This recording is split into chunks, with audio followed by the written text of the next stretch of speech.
This podcast is for professional voice teachers to answer the question, how do I grow my teaching business and even break out of that one-on-one lesson model so that I can reach and teach who I want whenever I want. I'm your host, Allie Tyler, voice teacher of over a decade and marketing and business coach for fellow voice teachers. Welcome to the Voicepreneur Podcast. Hello, lovely voice teacher. Welcome to another episode of the Voicepreneur Podcast. I am always so honored and delighted to be spending my time with you and for you to spend your time with me. It is so fun to have these conversations. I am so excited to be sharing this particular conversation with you. This is going to be a really, really fun process that we're going to walk through. So first, before we begin on our intention setting process, I just want to give you a heads up. I don't think that the sound quality is going to be too different, but I am in a different location. I am at my in-laws, and occasionally there are distractions that happen over here that, you can't control. So I apologize in advance if that happens. If you hear weird things in the background, if it sounds a little different to you, that's what's up. We're going to roll with it. It is all good. So let's set some intentions for 2023. I am really excited to share this process because I've been working through it over the last few days, and it's actually, truthfully, the first time I've done this particular process, and it has been like, oh, so good. I feel so ready. I haven't felt this ready for a new year in a really long time. And you've probably felt this way too. I mean, 2020 was it rippled in like bigger ways than we could possibly imagine. Truthfully, that's like a whole other episode. And I really do feel like we have not processed that. But I feel like this particular process might help you with that. It really helped me, and it's been really, really enjoyable to do. So what's cool about this particular process is that this is specific. This is going to help you really go into your day-to-day life. We are looking at the habits and the foundations that you have set for yourself that are really going to determine your success as a business owner. Because again, we're always talking about business when it comes to our teaching business, but this episode, and this is going to be a very holistic thing, we're going to be talking about life as well. But truthfully, I mean, when it comes down to it, if you're trying to run a business, you cannot be successful without having solid foundations. You need to have consistent, aligned practices and routines and rituals and habits. They all need to be in place in order for you to up level, period. Now, if you're anything like me, you've probably done this kind of process before where you would pick a word or a theme for that year. And I still do this and I love it. And I have my words for this year. I'll tell you about them in a little bit. And hey, that is so awesome. Love it. That is so grounding. We need that, right?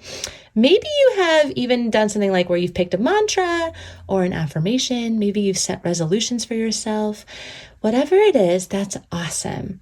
But now what we're going to do is, like I said, we're going to get more specific. And I really like to think about it as like going from the big picture, the word, the theme, right? The mantra, and then going, how does this look in my day-to-day life? Your day-to-day life determines your success. So when I first approached this particular process, which was a couple of days ago, I had a general idea of what I'd be focusing on in 2023. I knew I would be focusing on things like community and leadership and partnerships and songwriting and these kind of big picture concepts, right? These are big picture things. But that was not enough for me to really map out my year.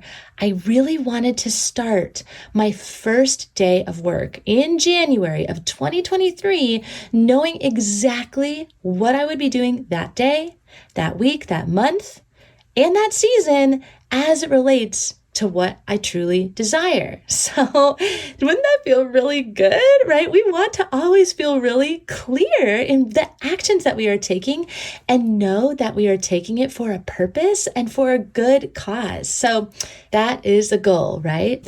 Know this in advance that you're going to hear this process, and I definitely recommend saving this episode. Definitely recommend taking notes, because maybe what you'll do is you'll listen to this like on a drive or on your walk, and then you'll want to go back, listen to it again, take some notes, because it really is a note-taking episode, and give yourself time. For me, it took a couple of days. I went through this process over the course of, I think, 3 days side by side. So, and that's because I'm, doing family things and I didn't have like a ton of time to dedicate to it in that time. Maybe it takes you a couple hours. Maybe it takes you a couple weeks. That's totally fine. Your pace is your pace. Something else to know is that you can really allow yourself to feel into these prompts, because I'm going to give you a lot of prompts here. For me, I cried a lot and I was very unexpectedly emotional through this process, particularly through assessing and self-reflecting over 2022, because that was a crazy year on a lot of levels. So you might feel that, and baby, ride with it. That is so good. Maybe you walk or you hike, maybe you journal. However you want to process this is your thing. So I just want to give you that permission that all paces are totally great. So as I said before, we are really going big picture into the specificity. I call this the VGHM inside of the Voicepreneur program, where we do this visions, goals, habits, and mindset around, building their offers and their business. So that's a very specific thing. And this actually is kind of like a sequel to that. It's kind of like the real deal process on how to do that VGHM, how to build out your goals and your habits all around the vision that you want to have with your business and your life. So, as I said before, since your daily routine dictates your success, in this first part, I'm going to read you some questions and prompts, and you can pause the episode, you can write these down, you can reflect on them however you want to do this. I personally recommend either walking and pausing and reflecting, or taking a bath and pausing and reflecting. I've done both and they have been wonderfully successful. So you can do whatever you want, but I'm going to read these prompts for you. And the first stage is all about reflection and intention. We are reflecting on 2022, using the lessons from that to create a new vision for 2023. So let's reflect. In 2022, what were some of the themes that came up that year? How did I grow as a person? What were turning points or milestones or lessons? What were positive experiences? What were things that I manifested or that I made happen? What worked well? What didn't work well? What can I let go of? What stories or patterns or beliefs held me back this year? Where did I put a lot of my focus? And is this in alignment with who I want to be? This next part is your vision. So, what do I really want? What am I yearning for? What do I want to manifest? How do I want to grow this year? What do I want to create more of? Who do I want to be in a year from now? Now, for that last question, really hang on to this vision. Really feel into this person. A great prompt I like to think about is, it's December 31st, 2023, and who are you in this vision? How do you carry yourself? What are your thoughts, beliefs, your stories? What are your habits and your rituals? Part 3 is your theme. So now choose a theme. You can choose a word or a couple of words. Maybe you have some guiding feeling words. So for me personally, I'll share my theme and my word with you for this year. And that is creativity and connection. I decided to have 2 words this year. Sometimes I do that. I think in 2016, I had stick and stretch. That was really fun. Whole story with that. But so this year it is creativity and connection. And I chose these words because they have so much meaning underneath them. So creativity for me obviously means singing and teaching and doing the thing that I came here to do that I love doing.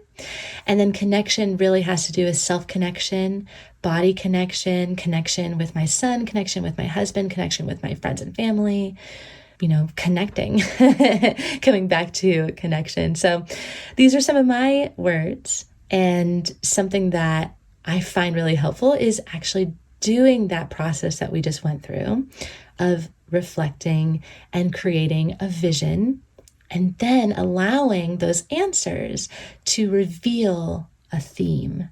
Those questions are gold, truly. Like, sit on them, simmer on them. Really, I highly recommend answering every single one. It is so, so helpful. So after you have gone through that stage of what I like to call reflecting and setting an intention, this next stage is where you are going to execute. This is the stage where you are going to take everything that you have just done and put it into your day-to-day life. So part 4 is where we take action. The question that you can always be reflecting throughout this entire process, and it is a process, is what new habits, rituals, or systems can I start to bring into my life? That is really what we're going to be focusing on. So before we dive deep into our calendars, a nice transition point here where we're going from this kind of deep dive work, journaling, reflecting, and now going straight into our planners and our new calendars that we have all just ordered for ourselves, or however you organize yourself. We want to actually kind of just have a couple of things going here to keep us on track. So a few lists that I like to create, and I love lists. I really do love lists.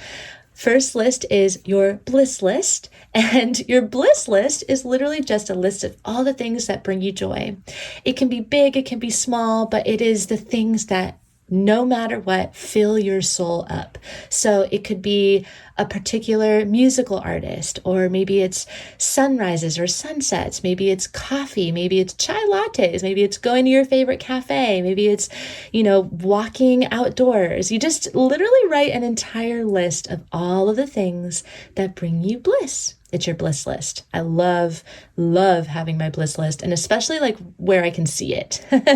That brings me a lot of joy too, because it's a really easy way to get out of a funk and to just be like, oh, I can go do that, or I need to prioritize that, or I can be grateful for the fact that I just did that earlier today. Whatever it is, right? The other thing that you can have is your bucket list, and your bucket list is exactly what we know it to be. It's all the things that you want to do.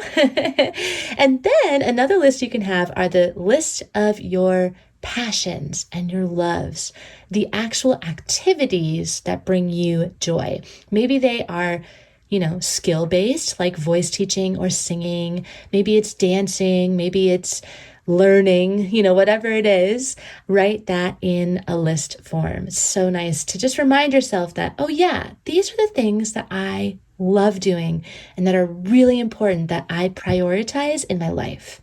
This is your source of inspiration and pleasure.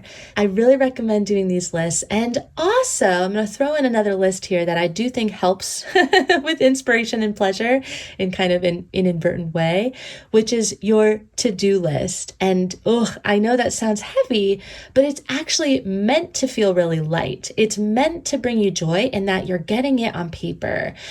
Literally just I do this all the time, where I just take like computer paper, right? Blank paper, both sides, just have a stack of it somewhere near your desk. And all of the things that come up in your mind that you need to do, write it down. You're going to have a really long list and it's going to feel a bit overwhelming, but you know what? It's out of your brain. And that is so light and so good and so inspiring and very pleasurable. So I do recommend having something like that as well to accompany your other lists. All right, so now are you ready for the process? It's really quite fun and quite simple, I promise. You're going to go and grab that computer piece of paper or a blank piece of paper. It's the same thing. I don't know what you call that paper. What do you call that paper? I call it computer paper. I don't know what it's really called. Whatever it's called, piece of paper. You're going to turn it sideways, so it's landscape style. You're going to draw 4 columns and 5 rows to make 20 boxes across the page. Now, you don't have to do it that way. This is how my brain works. If you want to switch it to be 5 columns and 4 rows, that's fine. You'll know what I'm talking about in just a second, but this is kind of the way that I like to be thinking about it. It's sort of like in a timeline. So the timeline is, this is step 3. You are going to label these columns. We have 4 columns here, and the 4 columns are going to represent every 3 months. So think about this in the business perspective, right? When we are planning out our business, our quarterly goals, we are thinking about it every 3 months. So you're going to write down the 4 quarters. You can do Q1, Q2, or you can do, for me personally, I actually really like seeing the names of the months on there. It just helps me because I'm very seasonal. So I will write, January through March, and then I'll underline March, and then April through June, and then I'll underline June. So you can kind of see how that works. You can write 3 months, 6 months, 9 months, 12 months, however you want to do it. It don't matter, however your brain works. But this is the timeline right here. Those are the columns. And then step 4, we're going to write down 5 different categories down the different rows.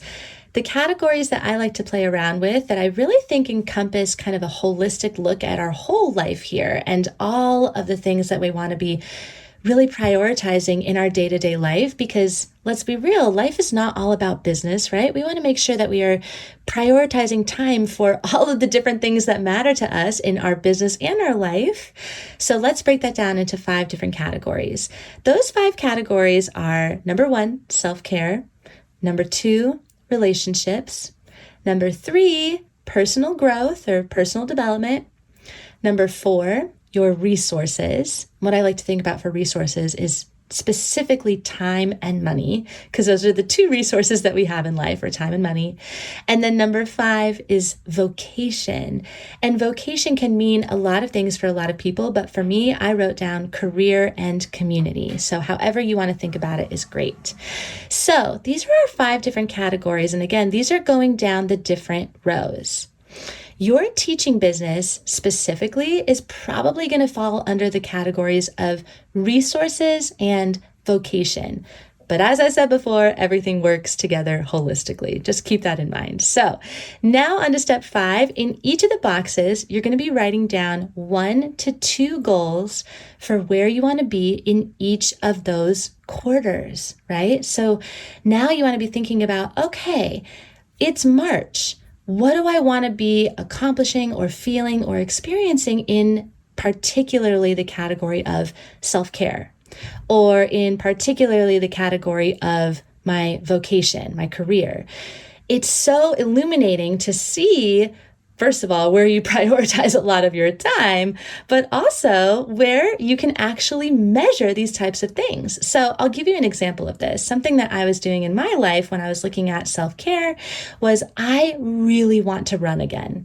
I've been dealing with back issues for a tremendous amount of time, and I'm just really determined to feel good in my body again and to be able to do cardio. And I love running. It's my favorite activity. So rather than saying, oh, I really want to to run this year. I really want to run this summer. I'm going, oh, I can actually measure this out. What can I do by March? What can I do by June? What can I do by September, right? And really start actually breaking it down, which I'm going to show you in just a second. So that's why this process is so cool. It really takes these big picture concepts and actually puts some measurable goals to each of these different categories in our life. So step 6, pick a few main goals that you would like to focus on for the foreseeable future. So now that you've created all of these different goals within all of these different boxes, you're going to look at that and be like, holy hot damn, I have so many goals and it is so overwhelming. What do I do? Well, don't try and attack all of them. That's not how you're going to get anything done. We just want to pick a few main goals. I really like to think about things in foreseeable future time. And so this actually might be just for the next 3 months. It might be for the next 6 months. Everyone's life is different in what our foreseeable future is, but try to pick out what that is for yourself. For me, I ended up choosing 6 main goals for the next 6 months. 6 just felt like my number this year. I don't know why. That's just how it turned out. So you're going to write down any of the monthly, weekly, and daily actions for each of these goals. So let's relate it back to your teaching business.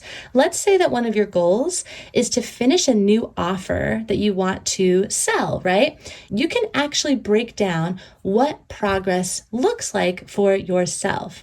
So perhaps you're dedicating a specific day of the week towards building and creating your offer. Maybe you say, okay, every Friday, I'm going to be working on this. Or maybe you work through your process week by week. So you have a specific process that you do, and every week you are maybe adding a new lesson, or you're adding a new video or something like that. Again, the way that you measure your own progress is going to be totally defined by you, but do it. Like actually sit there and map it out. This is where you're going to be thinking about, what do I need to do monthly, weekly, and daily to make this happen? Step 7 is now you're going to map out in pencil. Actually, I think it really helps to map it out in pencil. Your year on a yearly calendar spread. You have 12 months. You can print this out, just blank, 12 months all right next to each other. I did this on 2 pages. You can actually find it where they put like 6 months on 2 page and it's landscape, and then 6 months on another 2 page, which is also landscape. And now you can see your entire 12-month calendar and map out what you want your calendar to look like. So maybe for example, I'm going to be traveling all summer, or I really want to take a vacation in October, or, I remember that June is always that month where my students take off from voice lessons. Like I got to make sure I do something then. So whatever it is, it's helpful to really see the entire year from the yearly perspective, and then be able to pencil in, or hey, if you know things for sure, put it in pen, whatever, just put it on the calendar so that you can be fully prepared for what's to come over the year. Step 8, now you're going to do what I think is really fun, is mapping out your ideal month. It's not going to be your everyday month. It's not going to be, maybe a month that you have for a long time, and that's okay. But you're going to map out your ideal month on a blank calendar. So I guess I should have warned you that it really does help to print out some blank calendars. I think this is really easy to find on Google. So you're just going to find the yearly, the monthly, and yep, you guessed it, because step 9 is definitely going to be the same thing for your week and your day. You're going to map out your ideal week and day. So be sure to print out all of these different calendars and really have fun with this process. This is your ideal world. This is your vision. This is what you hope to have, what you want to have, what you deserve to have, and what you will have if you continue believing that you will have it, right? So map it out. In your ideal week and day, I actually recommend having the time blocks, 5 a.m. to 6 a.m., 6 a.m. to 7 a.m., 7 a.m. to 8 a.m., or however you want to time block it, but really map out what your ideal day and your ideal week would look like hour by hour, or maybe chunk of day by chunk of day. I don't know what you call that. What do you call afternoons and mornings and evenings? Whatever that is called. If that's how your brain works too, that's fine. But we always want to be coordinating this with time and with scheduling. Here's the thing. If it is not in your calendar, it's not real. And that's why this process is so helpful. It is tedious and it takes time to do. But when you put it on your calendar and you have it feeling really good, like it's all coming from a place of alignment and what it is that you truly desire, then it is really fun to do these things in your day-to-day life. It's actually very enjoyable because you know that you're doing it for a good purpose. So that is the step-by-step process. And I know I went pretty fast there. If you ever feel stumped along the way, that is totally okay. Remember, as I said, this is a process. It's going to take a little bit of time. And that's why you have the list that you made prior to going through this process. So if there are other things that you are not able to map out and you're looking at this, you're going, no, there are still pieces that don't fit here.